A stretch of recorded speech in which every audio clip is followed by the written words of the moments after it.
মানুষ হতে পারে না, জানোয়ারের চাইতেও খারাপ হয়ে গেছে। জানোয়ারের ভিতরে না দরদ আছে, সাধারণ নিকৃষ্ট পানি পুকুরের ভিতরে না দরদ আছে। দৃষ্টি আকর্ষণ করছি স্বেচ্ছাসেবক ভাইদের প্রতি, কোনোভাবে রাস্তা বন্ধ করা যাবে না। ইসরায়েলের বিরুদ্ধে জিহাদ করা ফরজ। আজকে থেকে আমি সোনাগাছির ব্যবসায়ীদেরকে বলবো, সারা দেশের মুসলিম ব্যবসায়ীদেরকে বলতে চাই, আপনি হয়তো ভাবতে পারেন আমি সামান্য কোকোকোলা না বিক্রি করলে ইসরায়েলকে ধ্বংস হয়ে যাবে, আমি কি তাদের পণ্য বিক্রি না করলে ইসরায়েলকে ধ্বংস হয়ে যাবে? আমি বলি না, ধ্বংস হবে। নেতাদেরকে আমি জিজ্ঞাসা করতে চাই, আপনাদের বিবেকে কি একটু না দেয় না?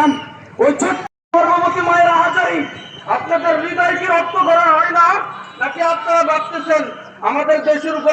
আমার নবীর ভবিষ্যৎবাণী থেকে ইহুদিদেরকে ভালো করে চিনে রাখবেন, তারা আজকে ফিরে করবে না।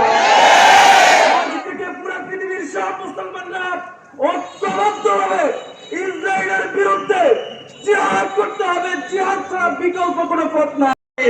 ওয়াবাশশিরিল মুমিনিন।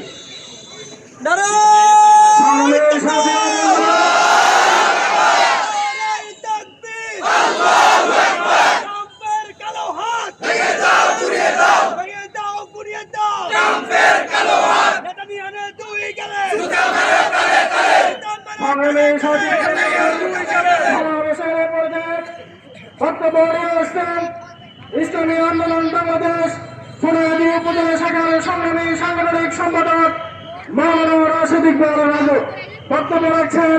মাওলানা রাশেদ ইকবাল রাজু।